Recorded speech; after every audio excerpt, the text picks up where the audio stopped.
this is important because I remember myself being at a place in my life thinking that, oh, the first time I do this is gonna make me look cool, or the first time we all been there for sure. You know, the first time I do this is gonna make me look like I'm the best. We know this because we've been there. We know this because we've been there. We've done it. It's experience.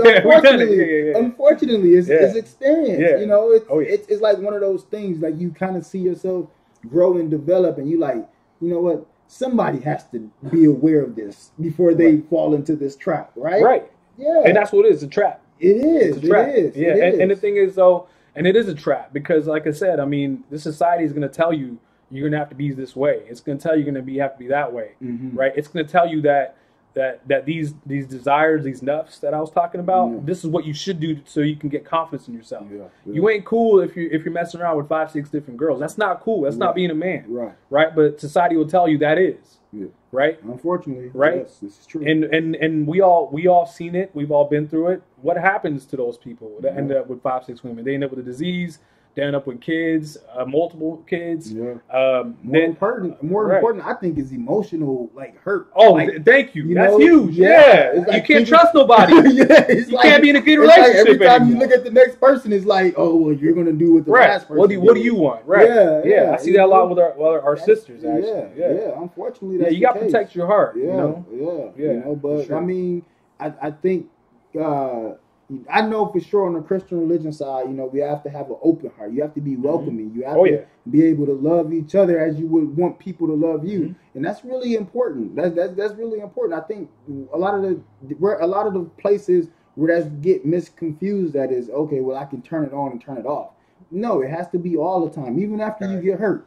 Honestly, I think we should find a way to become more welcoming or more open when you get hurt, because it allows you to say, hey, you know what? That's not going to affect me. That's not going to get me down. It's not going to break whoever that person thought I was, right? Right. And you know, and setting yourself up to, you don't become vulnerable to make those mistakes. I mean, you know, like, I mean, I know multiple stories of somebody who, a good person, loving person, decided to drink, decided to drive, killed the dude in the car next to him. Now he's in jail. Man, right? Or, you know, whatever it is. So it's always making sure that whether it be mental, but also physical, whether, you know, is making sure you're always in a place where you give yourself the best chance to make the best decision. Yeah. You know, if you're in a place where you are vulnerable to making a bad decision, then change that atmosphere. Yeah. You know what I'm saying? You know, and that's important too. You know, a lot of times you may have the best intentions, as I mentioned, but like I say, you may be in the wrong place in the wrong time. You know what? That's true. And I want to say a story. I normally don't do this, but I want to say a story. Let's hear it, man. I think this is really, it kind of translates to what we're talking about. Right. But I just want to tell it. So anyway, there's a frog and a scorpion. You guys probably heard the story before. Yeah. Absolutely, right? And the scorpion is asking the frog to get a ride across the pond. And so the frog says, hey, you know what? No, I'm not going to give you a ride because you're going to sting me. And then the scorpion says, oh, no, I'm not going to sting you. You can trust me. I'm a good guy. I'm a good person. Yeah. I'm not going to sting you. Why would I sting you? I need a ride. Whatever, right? And so anyway, the frog becomes convinced that he's not going to get stung. And so he gives the scorpion a ride across the pond. Right. So while they're halfway, the scorpion ends up stinging the frog. So the frog continues on and crosses the pond. And so when they get to the other side, the scorpion says, hey, thank you for the ride.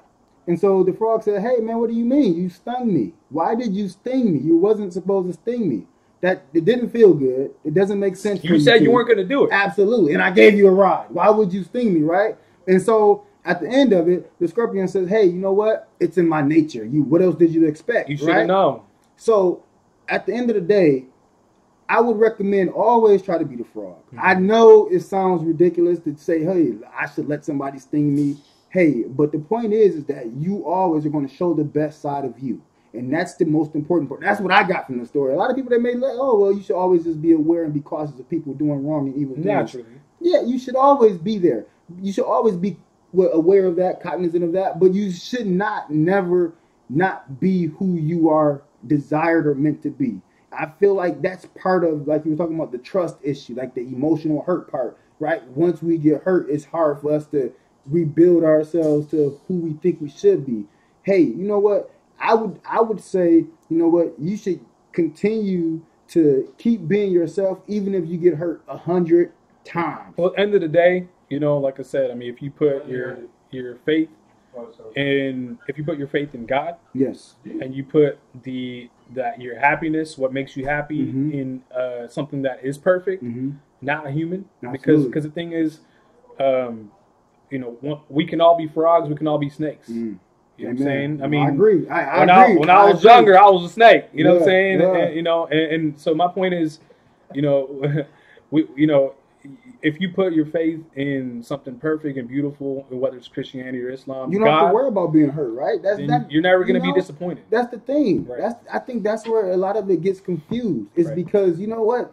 What are you worried about being hurt? Like that's what I was trying to sum it up to. Like if you put yourself in a position to say, oh, well, listen, you know what, I'm going to get hurt, then you already lost your faith. Like your faith is showing weakness. You're already saying, hey, you know what, God is going to let something bad happen to me. No, he's not. This is why you continue to work on being who you are meant to be. Right. Because once your faith is built up and once you are who you are supposed to be and you continue to pray and you continue to believe, then it doesn't matter who's around or what's around you. You already are protected. Your job is to make sure to see if you can help someone else to become protected. Right. Because at the end of it, you can't stop everything. You can't. It's just unfortunate. You just can't do that. And I learned that the hard way, you know, just trying to always say, hey, listen, you know what? Let me give you my last and let me see if it'll make you happy. And sometimes it just doesn't make people happy. Right. So you can't do everything about that. You just have to continue being yourself. Keep working hard, you know, keep believing, keep your faith, and then, you know, let whatever is to be. And then you just, like we said before, if you have those barriers, you get past those barriers because, you know, your faith and your strength, it'll get you past them. And you got to have it. You have to have it. There isn't no, oh, well, no, maybe, no, you have to have it.